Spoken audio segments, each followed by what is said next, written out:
Hello guys, இன்னைக்கு நம்ம Rebirth of ultimate master மானோட 19வது எபிசோட எக்ஸ்பிளனேஷன் தான் பார்க்க போறோம். இதுக்கு முன்னாடி போட்ட எபிசோட எக்ஸ்பிளனேஷன் பார்க்காதீங்க, பார்த்துட்டு வந்துருங்க. அப்பதான் இந்த சாப்டரோட எக்ஸ்பிளனேஷன் புரியும். சரி வாங்க வீடியோக்குள்ள போலாம். போன எபிசோட லாஸ்ட்ல என்ன நடந்திருக்குன்னா, ஹீரோவும் அந்த ஜெர்ரியோட டேண்டியான பிரேக் பண்ணி விட்டுருப்பான். இதை பார்த்து டென்ஷனான அந்த கெனித்தும் என்ன தைரியம் இருந்தா என் படி மேலேயே கையை வைப்ப அப்படின்னு ஹீரோ அட்டாக் பண்ண வந்திருக்கான். ஹீரோவும் நீ யாரா ஜோக்கர் அப்படின்னு அவனோட காலை உடைச்சு போட்டு அவங்கிட்ட இருந்த மார்ஷியல் வெப்பனை பிடுங்கிருப்பான். கடைசியா ஸ்கேர்டு கார்ட்ஸ்ல இருந்து டொனால்டு கிளார்க், கேர்லெஸ் கிளார்க் அப்படிங்கிற ரெண்டு பேரும் ஹீரோ அட்டாக் பண்ண வந்திருப்பானுங்க. ஹீரோவும் ரெண்டு பேரும் சேர்ந்து செத்து போங்கடா அப்படின்னு மூன் ஷேட்டரிங் ஸ்லாஷ் அப்படிங்கிற அட்டாக் பண்ணிருப்பான். இதோட போன எபிசோட் முடிஞ்சிருக்கும். இந்த எபிசோட ஸ்டார்டிங்லயே அவனுங்க ரெண்டு பேரும் என்னடா அட்டாக் அப்படின்னு கதறிக்கிட்டு அந்த சார்லஸும் இல்ல இவன் என்ன நம்ம ரெண்டு பேத்தையும் ஒரே டைம்ல தோக்கடிக்கலாம்னு நினைக்கிறான்னு ஷாக் ஆகுறான். டொனால்டும் டே முட்டாளே அவன் நம்ம ரெண்டு பேத்தையும் கொல்லலாம்னு ட்ரை பண்றான்டா அப்படின்னு கத்துறான். அந்த சார்லஸும் மிரண்டு போயிட்டு இல்ல அவன் வெறும் செகண்ட் ஸ்டார் மார்ஷியல் வாரியர் லெவல்ல தான் இருக்கான். இன்ஃபேக்ட் அவன் நம்மளை பார்த்து பயந்து தான் ஓடணும். ஆனா அவன் பண்ற அட்டாக்ல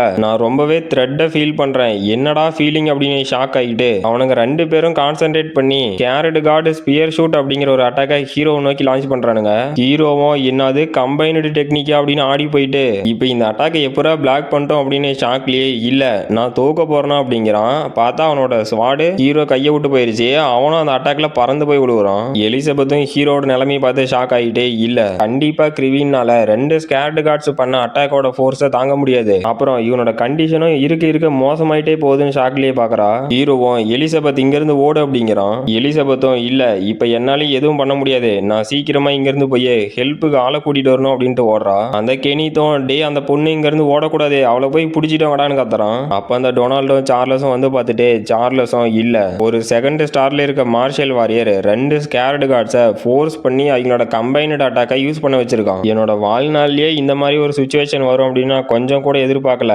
அப்புறம் இன்னுமே அந்த அதிர்ச்சியில இருந்து நான் வெளியே வரல அப்படின்னு ஷாக்லயே ஹீரோவை பார்த்துக்கிட்டு அங்கிருந்த கிரீன் மூன் சோடை எடுக்கிறான். அந்த கெனித்தும் மைலாடு அந்த கிரீன் மூன் சோடை என்கிட்ட கொடுத்துருங்கன்னு கேட்கறான். அப்ப சார்லஸும் அந்த கிரிமினலை நான் உனக்காக டேக் டவுன் பண்ணல, அதுக்காக இந்த ஸ்வாடை எடுத்துக்கிறேன் அப்படின்ட்டு போறான். கெனித்துல ஆடி போயிட்டு மைலாடு அந்த ஸ்வாடு அப்படின்னு ஷாக்லயே இந்த ஸ்வாடுக்காக என்கிட்ட இருந்த மொத்த பணத்தையும் யூஸ் பண்ணியிருக்கேன். அது மட்டும் இல்லாம என்னோட ஃபாதருக்கும் வில்சனுக்கும் இருந்த கனெக்ஷன் மூலியமா அவர்கிட்ட கெஞ்சி கூத்தாடி இந்த ஸ்வாடை மேக் பண்ணனேன். ஆனா என்னோட மார்ஷியல் வெப்பன் இப்ப அனாமத்தா போயிருச்சு அப்படின்ட்டு டே கிரிவின் எல்லாம் உன்னாலதானே அப்படின்னு டென்ஷன் ஆயிட்டு டே இந்த முட்டாளை தூக்கிட்டு என் பின்னாடி வாங்க, இவனாலதான் என்னோட ஸ்வாடு என்கிட்ட இருந்து போனுச்சு, அதனால நான் இவனை சும்மா விட மாட்டேன், ஏன்டா இந்த உலகத்துல பிறந்தோம் அப்படின்னு நினைக்கிற அளவுக்கு இவனை கொடுமைப்படுத்த போறேன், இனிமே தான்டா கிரிவின் உண்மையான கெனித்தை பார்க்க போற அப்படின்ட்டு போறான். எலிசபெத்தும் இல்ல நான் கிரிவினை காப்பாத்தியே ஆகணும், யாரையாவது ஹெல்ப் கூட்டிட்டு வந்தே ஆகணும் அப்படின்னு ஓடிக்கிட்டு ஒரு நிமிஷம் வால்டன் ஃபேமிலியோட மேன்ஷனா எப்படியோ நான் பதட்டத்திலேயே ஓடியாந்திருந்தாலும் இப்ப வால்டன் ஃபேமிலியோட மேன்ஷனுக்கு முன்னாடி இருக்கேன், கிரிவினும் இவங்க ஃபேமிலி சேர்ந்தவங்க தானே, கண்டிப்பா இவனுக்கு ஹெல்ப் பண்ணுவாங்க அப்படின்ட்டு பாக்குறா. அப்ப அந்த மேன்ஷன்ல இருக்க ஒரு லேடியும் இந்த செகண்ட் ரேங்கிங் மார்ஷியல் வெப்பன் என்னதான் சீல் பண்ணியே வச்சிருந்தாலும் இது கிட்ட இருந்து வர ஸ்ட்ராங்கான எனர்ஜியை என்னால ஃபீல் பண்ண முடியுது, ஒருவேளை இது உண்மையான ஃபார்ம்ல இருக்கும் போது அது எவ்வளவு ஸ்ட்ராங்கா இருக்கும் என்னால இமேஜின் கூட பண்ணி பார்க்க முடியலையே அப்படின்ட்டு டே 9527 எங்க போறேன்னு கேக்குறாங்க. அங்க போயிட்டு இருந்த சோல்ஜரும் மேம் அது வந்து நம்ம கேட்டுக்கு வெளியே ஒரு பொண்ணு நின்னுட்டு இருக்கா, அவளும் நம்ம யங் மாஸ்டர் கிரிவினை அந்த ஸ்கேர்டு கார்ட்ஸை சேர்ந்தவங்க புடிச்சிட்டு போயிட்டாங்கன்னு சொல்றா, அதுக்காக அவரை காப்பாத்துறதுக்கு ராபர்ட் கிட்ட இன்ஃபார்ம் பண்ண போறேன் அப்படிங்கிறான். அங்கிருந்த லேடியும் அந்த குப்பை ஸ்கூலை விட்டு வெளியில என்ன பிரச்சனை பண்ணிட்டு தெரியறான், அதுவும் ராயல் கார்ட்ஸ் கிட்டே போய் பிரச்சனை பண்ணணும், சரி ஓகே அந்த பொண்ணுகிட்ட போய் ராபர்ட்டுக்கு இதை பத்தி ஆல்ரெடி தெரியும்னு சொல்லு, நான் இதை டீல் பண்ணிக்கிறேன் அப்படிங்கிறா. இவ வந்து இந்த வால்டன் ஃபேமிலியில இருக்க மேன்ஷன் பட்லர், இவளோட பேரு லாரி வால்டன். நம்ம எலிசபெத்தும் அந்த கார்டு கிட்ட உண்மையாவே கிரிவினை காப்பாத்துறீங்களான்னு கேட்கறா. அவனும் இந்த மாதிரி இம்பார்ட்டன்டான மேட்டர் எல்லாம் ஹையர் அபிஷியலுக்கு மட்டும்தான் தெரியும், என்ன மாதிரி சாதாரண சோல்ஜருக்கு தெரியாது, ஆனா ராபர்ட் வந்து கவலைப்பட வேண்டாம்னு சொன்னாரு அப்படிங்கிறான். எலிசபெத்தும் இந்த வால்டன் ஃபேமிலியில இருக்க ராபர்ட் அப்படிங்கிறவரு கல்வாடாவில் இருக்க இம்பீரியல் மிலிட்டரியோட ஃபர்ஸ்ட் சீஃப், அது மட்டும் இல்லாம அவரு தான் இந்த கல்வாடாவோட கிரவுனடு டியூக். அப்புறம் இந்த எம்பரருக்கு கீழே மொத்தம் 6 பவர்ஃபுல்லான பர்சன்ஸ் இருக்காங்க அப்படிங்கிறாங்க. இதுல லாஸ்டா இருக்கிறது கேரட் கார்ட்ஸோட கமாண்டர் ஆண்டனி டேவிஸ், அப்புறம் கல்டிவேஷன் அகாடமியோட டீன் சாமுவல் ஒயிட், நெக்ஸ்ட் அந்த ரிஃபைனரி யூனியனோட லீடரான கிராடல் கிரீஃப்த், அடுத்து கோட் சீஃப் ரிஃபைனரான டியூல்கஸ் ஓவன், அப்புறம் கோட் சீஃபோட மினிஸ்டர் தாமஸ் ஹியூஜிங், அப்புறம் ஃபர்ஸ்டா இந்த இம்பீரியல் மிலிட்டரியோட ஃபர்ஸ்ட் சீஃப் ராபர்ட் வால்டன். இப்ப நான் சொன்னதுல ஃபர்ஸ்ட் இருக்க 4 பேருமே இந்த ஸ்டேட்ல நடக்கிற எந்த ஒரு பொது பிரச்சனையிலையும் கலந்துக்க மாட்டாங்க. அப்புறம் இங்க இருக்க முக்காவாசி நோபல்ஸ் 2 ஃபேக்ஷனா பிரிஞ்சு ஒரு கும்பல் ராபர்ட்டையும் இன்னொரு கும்பல் தாமஸையும் ஃபாலோ பண்ணுது. அப்புறம் கிரிவினோட கிராண்ட் ஃபாதர் ராபர்ட்டே இதை பத்தி பத்தி கவலைப்பட வேண்டாம்னு சொன்னதுனால இப்பதான் எனக்கு கொஞ்சம் ரிலீவ்டா இருக்கு. பட் இருந்தாலுமே எனக்குள்ள ஏதோ ஒண்ணு சரியில்லாத மாதிரியே ஃபீல் ஆகுது அப்படின்ட்டு போறா. அப்புறம் ஹீரோவை காட்டுறாங்க.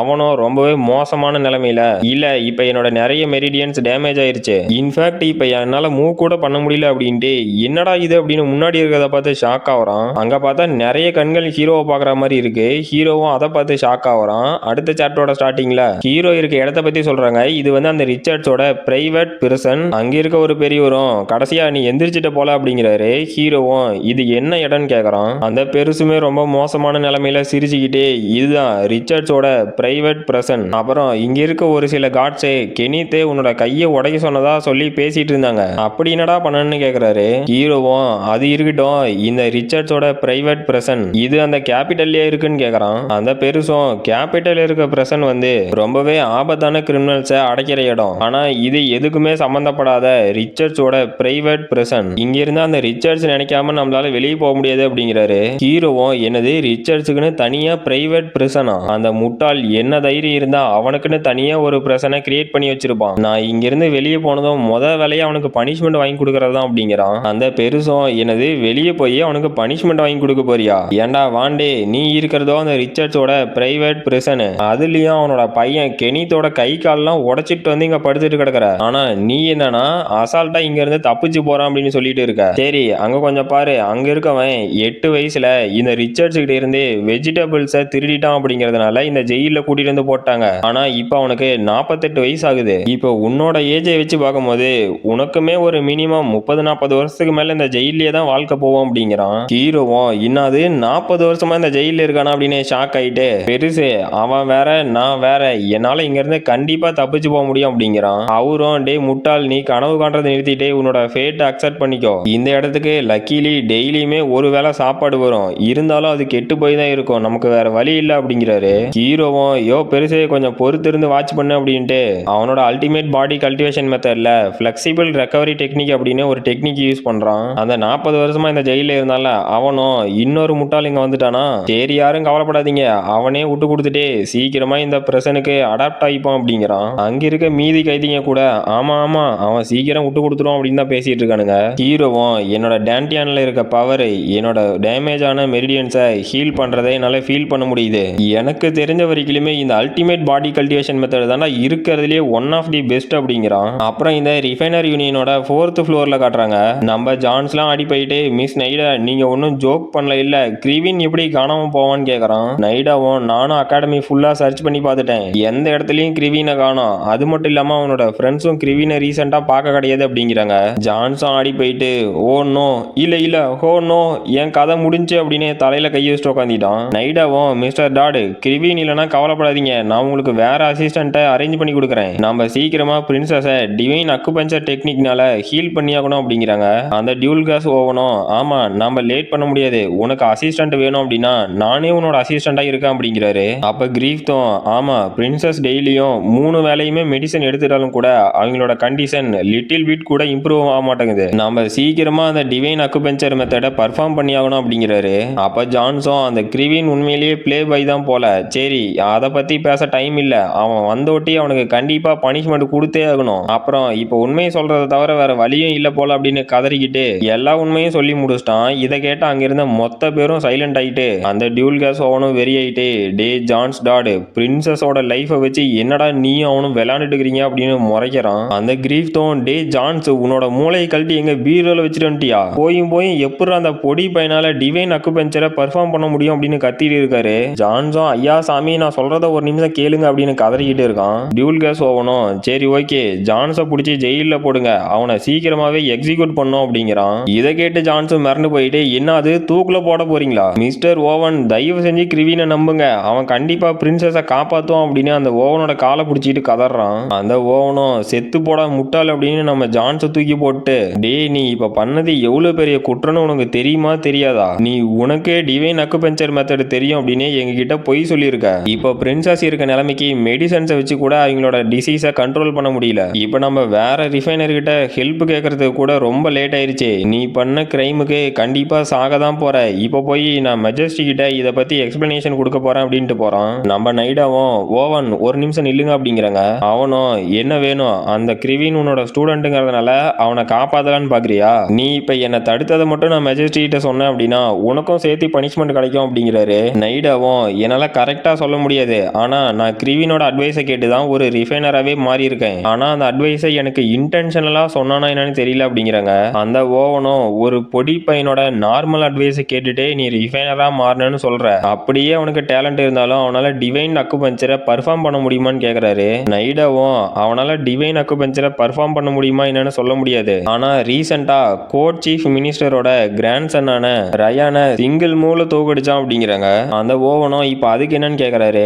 கிரீஃப் தான் அது எப்படி சாத்தியமாகும்? சிங்கிள் சக்கராவை கூட ஓபன் பண்ண முடியாம இருந்த ஒரு லூசர்னால அகாடமியோட பெஸ்ட் ஸ்டூடெண்ட் ரயானை எந்த ஒரு சப்ஸ்டன்ஸ் எடுக்காம தோக்கடிச்சிருக்க முடியும் அப்படிங்கறது நீங்க எல்லாம் நம்புறீங்களான்னு கேக்குறாரு. நைடாவும் ஆமா அது எதுவுமே ரூமர் கிடையாது, நாங்க எல்லாமே அதை கண்ணால பார்த்தோம். கிரிவின் ரயானை எப்படி தோக்கடிச்சானா அவனோட மார்ஷியல் ஸ்கில்லான இல்லூஷரி இம்பல்ஸ் டெக்னிக்கை யூஸ் பண்ணி அப்படிங்கிறாங்க. அந்த ஓவனும் என்னது இல்லூஷரி இம்பல்ஸா அப்படின்னு ஷாக் ஆயிட்டு, இல்ல இதுக்கு வாய்ப்பே இல்ல, அவன் இல்லூஷரி இம்பல்ஸை யூஸ் பண்ணியிருக்கான் அப்படின்னா அவன் மிஸ்டர் ஹான்பையோட டிசபிளான்னு கேக்குறாரு. நைடாவும் அதை பத்தி எனக்கு கரெக்டா தெரியல அப்படிங்கிறாங்க.